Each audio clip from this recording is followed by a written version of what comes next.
नमस्कार, मैं हूं आशीष चित्रांशी और आप देख रहे हैं द न्यूज लॉन्च। बिहार छोड़ना चाहो तो भी न छोड़ पाओ। अब ईडी पहुंच गई है, ईडी की एंट्री हुई है। नीतीश कुमार पर कथित रूप से शिकंजा कसने के बाद राजद पर शिकंजा कसने की कवायद के रूप में इसे देखा जा रहा है। नीतीश कुमार की उछल कूद या अंदरूनी गुड़ागड़ित रुकी नहीं रुकी, इसको कोई भी पुष्ट नहीं कर सकता है। हो सकता है ऊपर से उनके बयान कुछ और हों, अंदर खाने कुछ और कर रहे हों, लेकिन किसके साथ करेंगे? एक ही पार्टी है, राजद। अगर राजद पर ही शिकंजा कस दिया जाए, राजद पर ही पहरेदारी लगा दी जाए, तो नीतीश कुमार चाह के भी कुछ नहीं कर पाएंगे। क्या वही कोशिश है? ईडी की एंट्री जो हुई है ऐसे व्यक्ति के घर में हुई है जो राजद में लालू यादव परिवार, राजद मीन्स लालू यादव परिवार, लालू यादव तेजस्वी यादव दोनों के पिता पुत्र दोनों के बहुत करीब है। कई ऐसे नेता हैं जो लालू यादव के करीब हैं, कई ऐसे नेता हैं जो तेजस्वी के करीब हैं, लेकिन आलोक मेहता जो प्रधान महासचिव रह चुके हैं, राष्ट्रीय जनता दल के प्रधान महासचिव रह चुके हैं, विधायक हैं, ये दोनों के पिता पुत्र दोनों के करीब है। आलोक मेहता के पिता भी एक बड़े नेता थे बिहार के, तुलसी मेहता, तुलसीदास मेहता। आलोक मेहता की बहन वो राजद से जेडीयू होते हुए भाजपा में एंट्री कर चुकी है। मोदी का परिवार अब लिखती हैं आगे अपने हैंडल के आगे। आलोक मेहता के 19 ठिकानों पर ईडी की छापेमारी हो रही है। चिराग पासवान राजभवन से निकले और निकलने के बाद महागठबंधन पर बड़े सख्त तेवर लेकर के नजर आए हैं, एनडीए की एकता की पुरजोर वकालत करते नजर आए। खैर, ये पूरी कहानी क्या है, ये समझने के लिए बिहार के एक्सपर्ट, बिहार की राजनीति, जेडीयू की राजनीति के एक्सपर्ट अभिषेक कुमार हमारे साथ हैं। अभिषेक, स्वागत है आपका। मैं पहले इन्फॉर्म कर दूं आपको, जो हमारे पास फैक्ट्स हैं वो तथ्य पहले जरूरी हैं, उसके बाद एनालिसिस। 19 ठिकाने जो अब तक जानकारी है, 19 ठिकानों पर आलोक मेहता की छापेमारी चल रही है, जिसमें पटना और हाजीपुर के 9 ठिकाने हैं, कोलकाता के 5 ठिकाने हैं, वाराणसी में 4 ठिकाने हैं और दिल्ली में 1 ठिकाना। पटना में इनका आवास है, वहां छापेमारी हुई और इसके साथ 18 और जगहों पर। यह मामला है जो वैशाली शहरी कोऑपरेटिव बैंक, उसमें 85 करोड़ रुपए, 90 करोड़ रुपए के आसपास के हेराफेरी गड़बड़ झाले का आरोप है। कथित तौर पर इतना गड़बड़ झाला हुआ है, उसमें स्कैम हुआ है। लिच्छवी कोल्ड स्टोरेज, महुआ कोऑपरेटिव कोल्ड स्टोरेज, इन दोनों को 60 करोड़ रुपए के लोन की बात है और बताया जाता है कि ये दोनों आलोक मेहता के परिवार से जुड़ी हुई कंपनियां हैं। फर्जी पहचान पत्र और फर्जी एलआईसी पेपर के जरिए 30 करोड़ के लोन की बात है, तमाम फर्जी खातों के जरिए। ये सब आरोप है। ईडी जब जाती है तो इतना तो लेके जाती ही है, 150 करोड़ तो लेके जाएगी ही जाएगी। निकल के बाद में क्या आता है वो तो अदालत की बात है। अब ये सारा लिंक जोड़ा जा रहा है आलोक मेहता से, क्योंकि आलोक मेहता इस बैंक के प्रमोटर थे। दरअसल इस बैंक की स्थापना ही तुलसीदास मेहता ने की थी, आलोक मेहता के पिता ने। उनके निधन के बाद आलोक मेहता ने संभाला और उसके बाद आलोक मेहता ने भी बैंक को छोड़ दिया और संजीव कुमार जो उनके भतीजे हैं वो उनको जिम्मेदारी सौंप दी। वो चेयरमैन है, तो चेयरमैन, सीएमडी, सीईओ सब पर जो है सब संदेह के घेरे में है। लेकिन छापेमारी आलोक मेहता के ठिकानों पर और उनसे जुड़े लोगों के ठिकानों पर हो रही है। ईडी की इस छापेमारी के मायने क्या है राजनीतिक रूप से? क्योंकि आलोक मेहता की चर्चा इसलिए जरूरी है, बहुत गिने चुने ऐसे नेता हैं जिनको हम लालू परिवार के करीबियों में गिनते हैं। भाई वीरेंद्र की बात आती है तो थोड़ा सा चर्चा जरूरी हो जाता है। आलोक मेहता तो और भी बड़े महत्वपूर्ण पदों पर रहे हैं। इनके जो राजद है उसके संस्थापक सदस्यों में है, इनके पिता की भूमिका भी बड़ी महत्वपूर्ण रही है राजद में। तो क्या देखिए है आशीष जी, क्या है? हाँ, आशीष जी जवाब थोड़ा विस्तार से मैं दूंगा। उसके पहले मैं आपको बताऊं, आपने मुझे कहा बिहार मामलों के एक्सपर्ट और जेडीयू के मामलों के एक्सपर्ट। दरअसल न मैं बिहार मामलों का एक्सपर्ट हूं, न मैं जेडीयू मामले का एक्सपर्ट हूं। हकीकत यह है कि महाराष्ट्र का चुनाव खत्म होने के बाद अगले 1 साल तक, 15-16 महीने तक चुनावी राजनीति और सरगर्मी वाली राजनीति सिर्फ एक ही राज्य में रहनी है। दिल्ली जो एक म्यूनिसिपैलिटी जैसा राज्य है उसको छोड़ दे तो बिहार का ही चुनाव है और कहीं कुछ नहीं है। और बिहार की राजनीति में जब तक हंग असेंबली आती रहेगी खेला होता रहेगा। और खेला किससे होता है? खेला एक ही पार्टी के द्वारा अपने सहयोगियों को इनकमिंग और आउटगोइंग का बोर्ड लगाने से होता है, पलटाने से होता है। वो अपने सहयोगियों को पलटा देते हैं।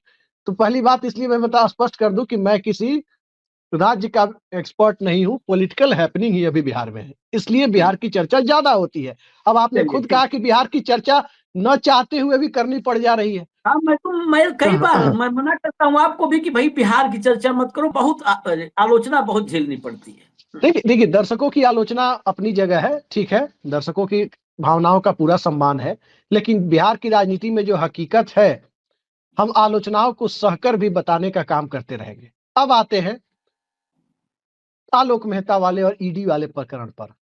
सबसे पहले ये जानना जरूरी हो जाता है, खासकर आज के दौर में जब पिंजड़ा बंद तोते की तादाद एक से ज्यादा हो गई है। सुप्रीम कोर्ट ने तो सीबीआई को कहा था और अब ईडी भी उसी भूमिका में है, और भारत की राजनीति में एक नया सगल महाराष्ट्र से निकलकर पूरे देश में फैला है, कोऑपरेटिव की राजनीति में इंटरेस्ट लेने का।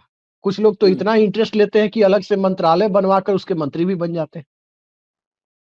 और कोऑपरेटिव की राजनीति को लेकर के जो स्थानीय स्तर पर खेल होता रहा है, अगर ढंग से ऑडिटिंग हो जाए तो चाहे किसी पार्टी का कोई नेता हो, अगर वो कोऑपरेटिव बैंक चला रहा है तो 1000 में 999 कोऑपरेटिव बैंकों में गड़बड़ झाला दिखाई देगा। ये बात मैं बहुत जिम्मेदारी के साथ कह रहा हूं, कोई माने या ना माने। तभी जब डिमोनेटाइजेशन हुआ था तो नोट बदलने का अधिकार कोऑपरेटिव बैंकों को नहीं दिया गया था, अगर आपको याद हो तो।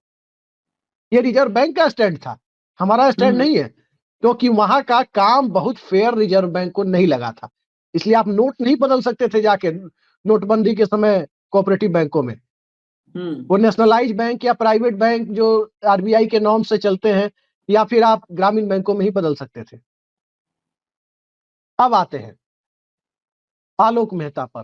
देखिए, आलोक मेहता की गिनती किन नेताओं में होती है? एक पुराने समाजवादी परिवार से हैं, इनके पिता भी बड़े प्रतिष्ठित हुआ करते थे, तुलसीदास मेहता। आलोक मेहता को बहुत कम उम्र में लालू यादव ने लोकसभा भेज दिया था 2004 में, और राजद का कुशवाहा चेहरा माने जाते थे पहले से। अब भले ही अभय कुशवाहा जेडीयू से लाए गए और औरंगाबाद से उन्होंने फतह हासिल कर ली, एक जाति विशेष का जो इस देश का इकलौता दुर्ग था जो किसी जाति विशेष का था, उसे तोड़ दिया।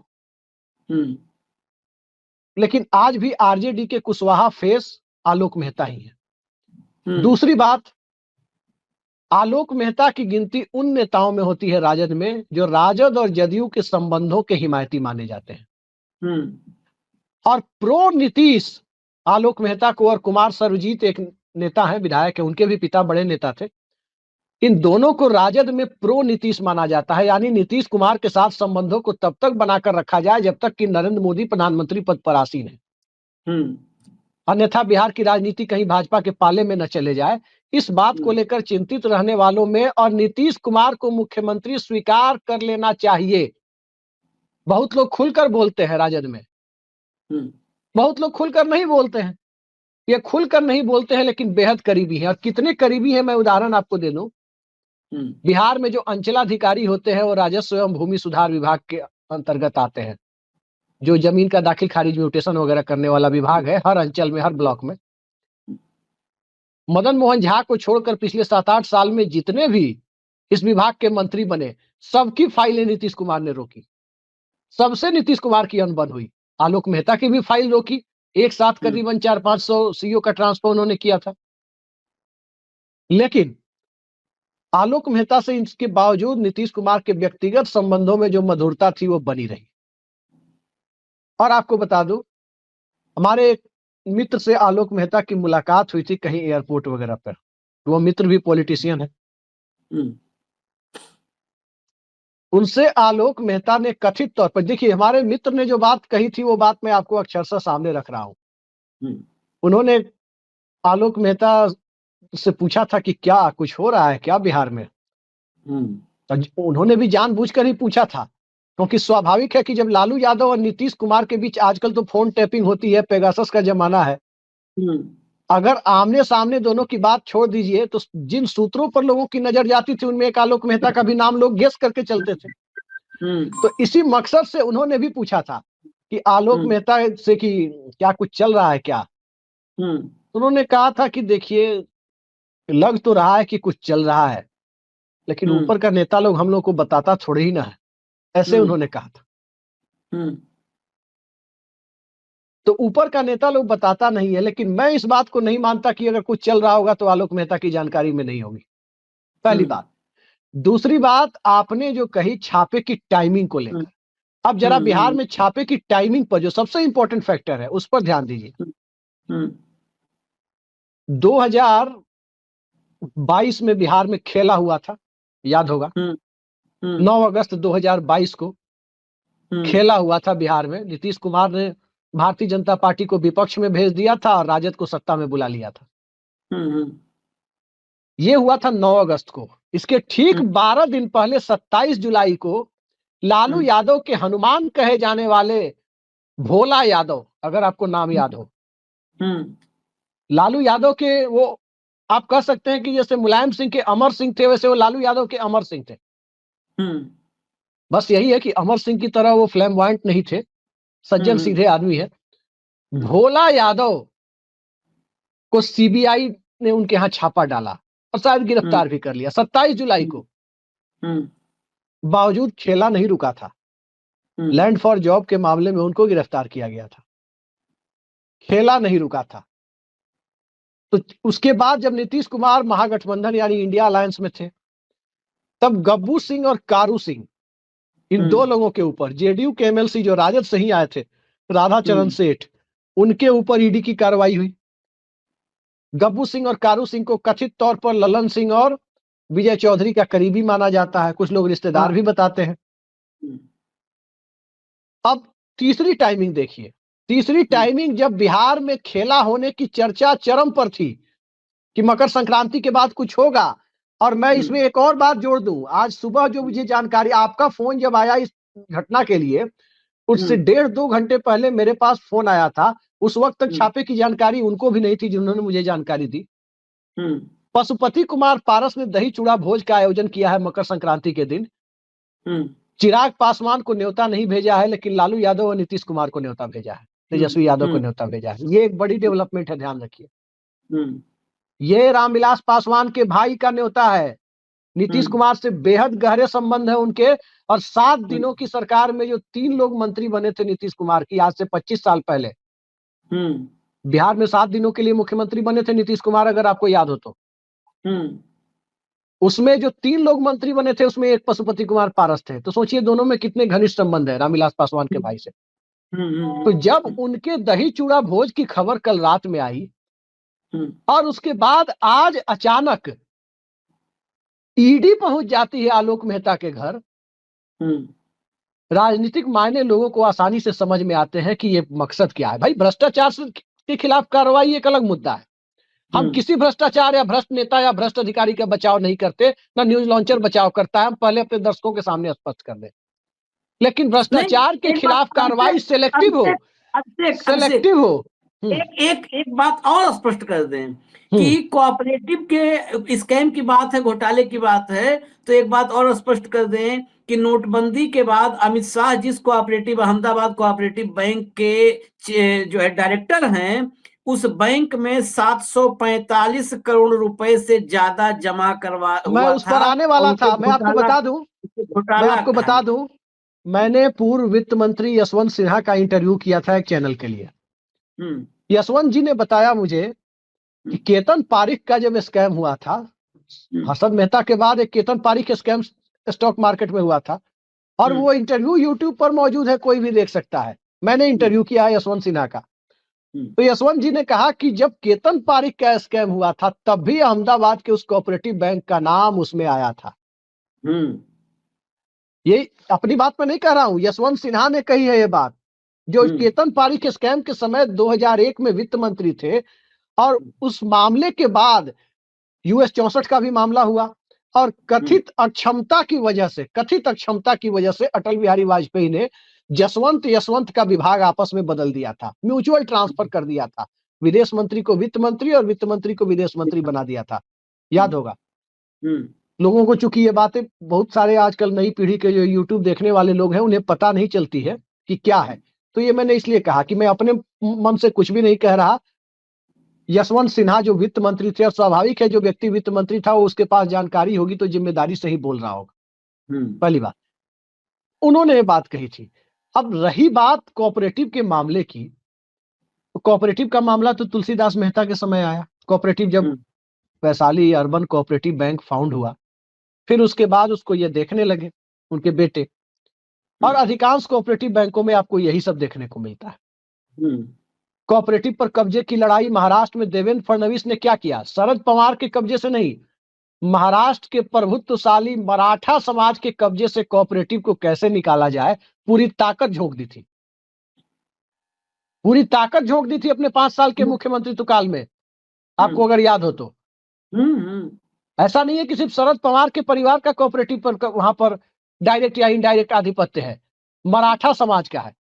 अब इसको उत्तर प्रदेश के परिप्रेक्ष्य में देखें तो यूपी और बिहार के कोऑपरेटिव पर मोटे तौर पर राजपूतों का कब्जा है, मोटे तौर पर। शिवपाल सिंह यादव हो या लालू यादव हो या नीतीश कुमार हो, किसी ने उस आधिपत्य को तोड़ने की कोशिश नहीं की। शिवपाल सिंह यादव तो कहा जाता है कि कोऑपरेटिव को बहुत अच्छे से हैंडल करते थे और सबके साथ बनाकर रखते थे।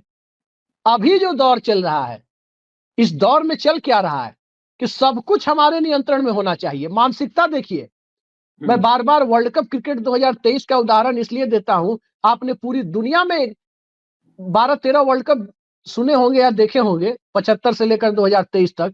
कभी नहीं सुना एक ही स्टेडियम में उद्घाटन मैच, एक ही उसी स्टेडियम में अहमदाबाद में भारत पाकिस्तान का सबसे इंपॉर्टेंट मैच है, उसी स्टेडियम में फाइनल। ऐसा कहीं सुना था आपने? बुलेट ट्रेन बनेगी तो गुजरात में बनेगी। तो आधिपत्य पूरा होना चाहिए अपना, ये मानसिकता जब आ जाती है तो फिर भ्रष्टाचार के खिलाफ किसी भी कार्रवाई को सेलेक्टिव ही माना जाता है। कार्रवाई इंपार्शियल तरीके से होनी चाहिए। और रही बात बिहार की सियासत की, तो बिहार की सियासत में एक बात जान लीजिए, सारी कार्रवाई एक तरफ, जो सुने हैं ना कहावत पुरानी की, सारी खुदाई एक तरफ जोरू का भाई एक तरफ, तो सारी जो है कार्रवाई ईडी सीबीआई की एक तरफ भोला यादव पर हुआ और बहुत लोगों पर हुआ, होते रह गया। लेकिन लालू नीतीश को एक होना था तो किसी से रोकने से रुका नहीं। भाई सीधी सी बात है कि जब दो लोगों ने, दो पार्टियों ने अगर तय ही कर लिया होगा, मुझे नहीं पता तय किया नहीं किया, अगर तय ही कर लिया होगा कि हमको एक होना है, तो क्या आलोक मेहता की गिरफ्तारी और आलोक मेहता के ऊपर ईडी का शिकंजा कसने से वो रुक जाएगा क्या? आप ये बताइए। तमाम सीआरपीसी आईपीसी समझाते रह गए कपिल सिब्बल और अंबिका सोनी, पी चिदम्बरम, वो अन्ना हजारे, उनकी टीम को, क्या आंदोलन रुक गया क्या? ये कभी होता नहीं है। तो जो लोग ये सोच रहे होंगे कि बिहार की राजनीति में लालू यादव और नीतीश कुमार ने एक होने का यदि फैसला ले लिया होगा, तो चाहे आलोक मेहता की गिरफ्तारी हो जाए, यहां तक कि तेजस्वी यादव की ही गिरफ्तारी क्यों ना हो जाए, तब भी नहीं रुकेगा। तेजस्वी यादव की गिरफ्तारी के बाद तो मामला और आसान हो जाएगा। तेजस्वी गिरफ्तारी हो जाएगा तब तो झारखंड वाली स्थिति हो जाएगी बिहार में। नहीं, तेजस्वी की गिरफ्तारी अगर मान लीजिए कि गलती अगर ईडी या सीबीआई ने कर दी, तब तो लालू यादव के लिए नीतीश कुमार मजबूरी हो जाएंगे। भाई हर परिवार में होता है, हर राजनीति, जहां भी परिवारवाद की राजनीति है, वहां अगर एक विकेट तात्कालिक तौर पर ही सही, अस्थायी टेम्पररी तौर पर ही सही गिरता है, तो लड़ाइयां होती है परिवार में। सीता सोरेन का मामला देखिए, शरद पवार के परिवार को देखिए, लालू यादव का परिवार अछूता नहीं है उससे। अगर तेजस्वी की गिरफ्तारी होती है, अगर किसी न किसी मामले में अगर खेला होना तय ही हो चुका है और अंतिम विकेट के तौर पर तेजस्वी को हटाया जाता है कि किसी न किसी मामले में पकड़ के ईडी ले जाए, तो तय मानिएगा कि नीतीश कुमार के लिए उससे बड़ा वरदान नहीं दे पाएगी ईडी और भारतीय जनता पार्टी। क्योंकि तब लालू यादव क्या करेंगे? परिवार के अंदर से 10 लोगों की महत्वाकांक्षा जगेगी, सबको दबाओ नीतीश के नेतृत्व में काम करो। जब तक ये मामला नहीं सलटता है तब तक नीतीश के नेतृत्व में काम करो। तो ये खतरा देखिए, एक बात तो माननी पड़ेगी, ऊपर से किस्मत कुछ लोग लेकर के आते हैं। मैं इन सब चीजों में भरोसा नहीं रखता, लेकिन कभी कभी लगता है कि ऊपर से किस्मत कुछ लोग लेकर के आते हैं।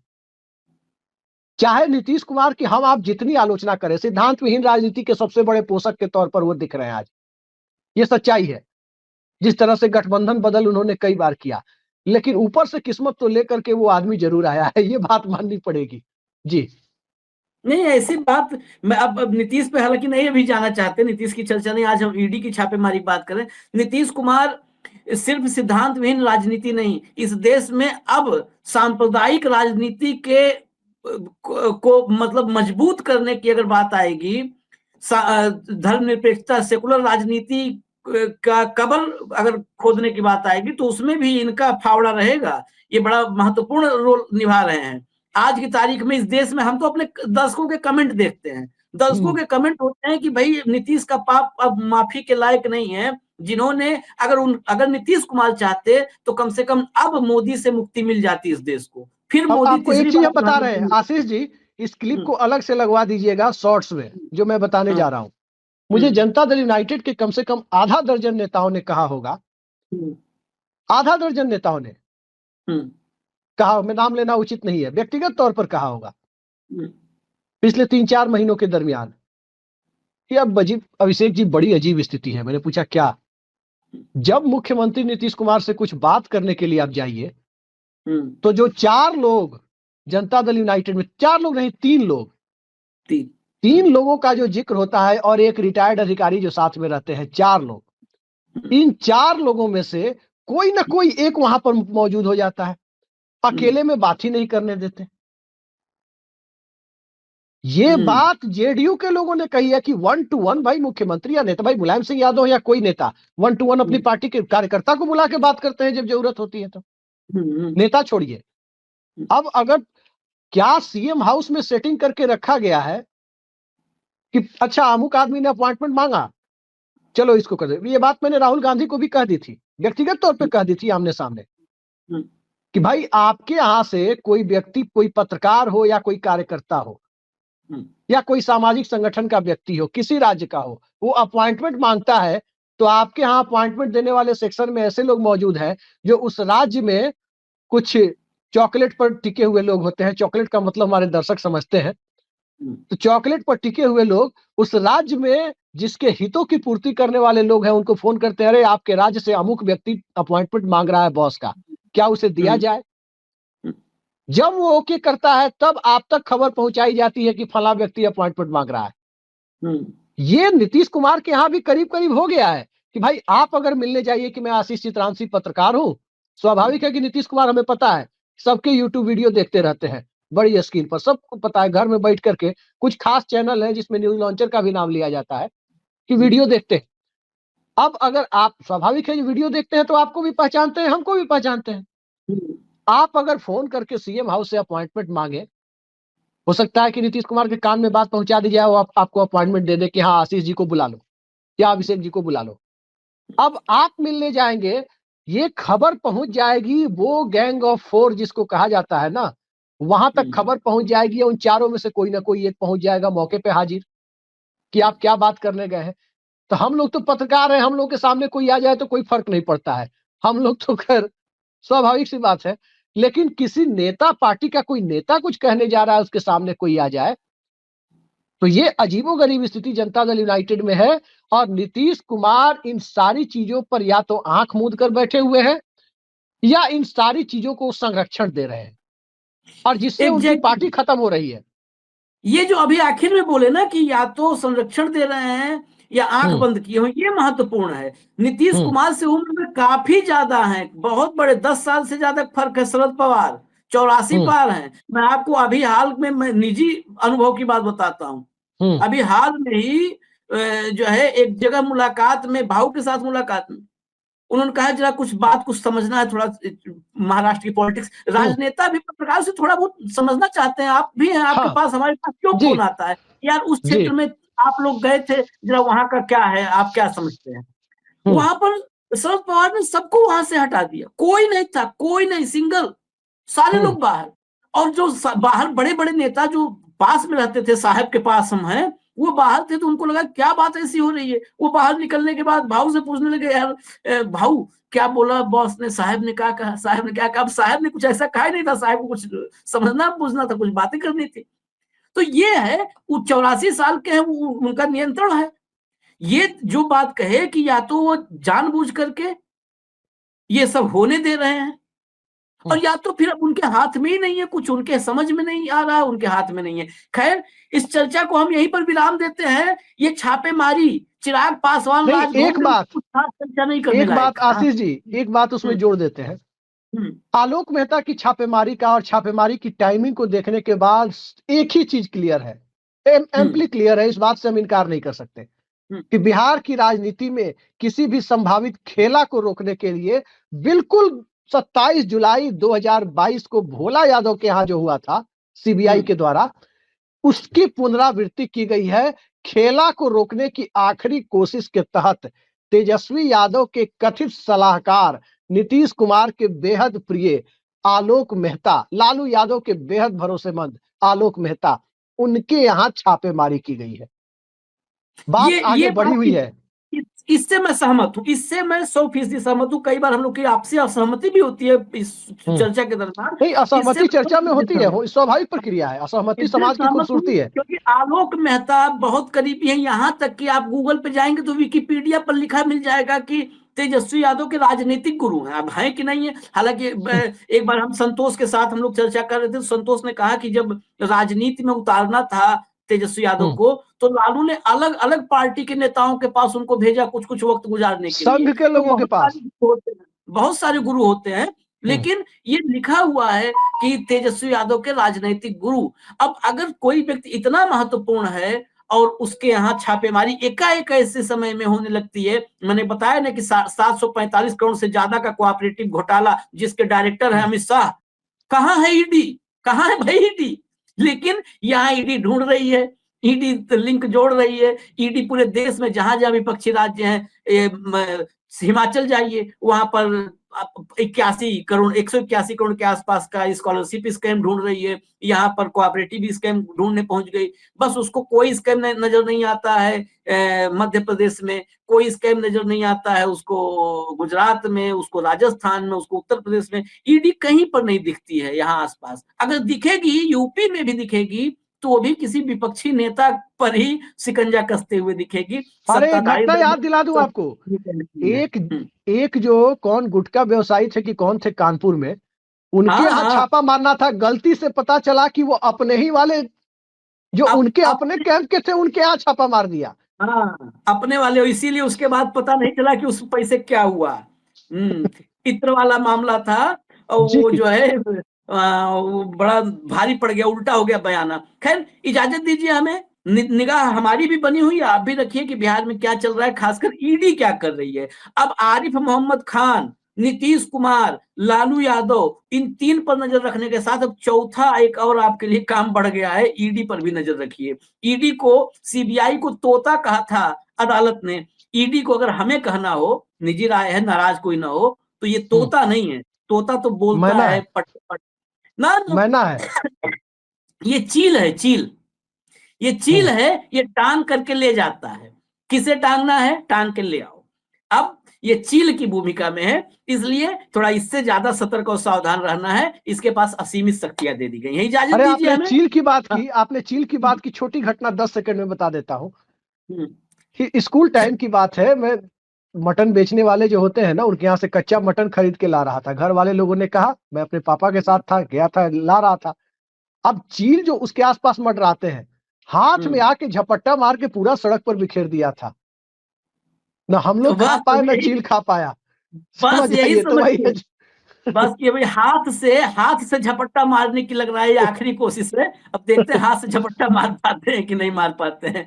धन्यवाद आपको अभिषेक, इजाजत दीजिए आप लोग, फिर मिलेंगे अगली खबर में। नमस्कार।